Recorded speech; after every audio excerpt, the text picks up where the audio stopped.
Laisse-moi te raconter une histoire. Pas celle de quelqu'un qui est né avec la grandeur, mais celle de comment la grandeur naît. Il était une fois un homme au Japon, nommé Okuse. Il n'était pas célèbre quand il était jeune.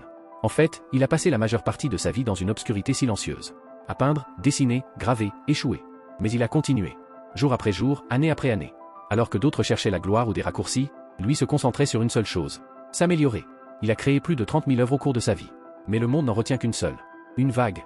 La grande vague de Kanagawa. Il l'a peinte à l'âge de 73 ans. Et elle a bouleversé le monde. Aujourd'hui, la plupart des gens voient la grandeur comme une forme de magie. Ils disent, cette personne est juste talentueuse. Ou, elle a eu de la chance. Ou encore, elle a quelque chose que je n'ai pas. Mais ils ne voient pas la vérité. Ils ne voient pas la répétition. L'obsession. Les nuits solitaires. Les heures invisibles. Car la grandeur ne vient pas emballée comme un cadeau. Elle se sculpte lentement, douloureusement, à travers 3 étapes invisibles. La plupart des gens veulent être grands. Mais ils ne traitent pas leur travail comme s'ils comptaient vraiment. Ils font plusieurs choses à la fois. Ils se précipitent. Ils défilent à travers les distractions et attendent de la profondeur. Mais on ne peut pas devenir excellent en traitant son art comme une activité secondaire. Si tu veux être grand, tu dois traiter ton travail comme quelque chose de sacré. Même quand c'est petit. Même quand personne ne le remarque. Même quand les résultats prennent des années à venir. Parce que le travail, lui, se fiche de ce que tu ressens. Mais il reflètera toujours la façon dont tu le traites. Les meilleurs au monde ne cherchent pas des raccourcis. Ils maîtrisent les fondamentaux. Tiger Woods s'entraîne encore au putting. Les chefs étoilés au Michelin affûtent encore leur couteau. Et Okuse, il a passé des décennies à peindre des vagues. Pas parce qu'il ne savait pas les faire, mais parce qu'il voulait en connaître chaque courbe, chaque éclat, chaque remous. La vérité, c'est que le génie se cache dans ce qui semble ennuyeux.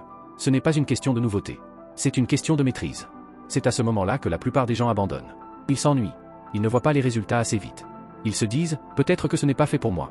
Mais c'est dans la répétition que la grandeur se forge. Pas dans les applaudissements. Pas dans les coups d'éclat. Mais dans la pratique silencieuse, invisible. Recommencer encore, même quand tu es fatigué. Recommencer, même quand personne n'applaudit. Recommencer, même quand ce n'est plus excitant. C'est ça, la vraie différence entre les rares et les nombreux.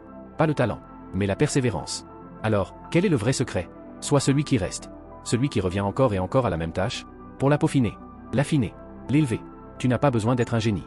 Tu n'as pas besoin d'un coup d'avance. Tu as juste besoin d'être là, régulièrement, avec intention, avec patience. Et si tu n'es pas encore exceptionnel, parfait. Ça veut juste dire que tu es au début du chemin. Parce que tout ce qui devient légendaire commence par quelque chose d'ordinaire, fait avec un engagement extraordinaire. Alors continue de peindre ta vague. Continue de façonner ton œuvre. Continue de tomber amoureux de la répétition. Un jour, le monde verra ce que tu as construit dans l'ombre. Et ça le bouleversera. Comme l'a fait la vague de Okuse.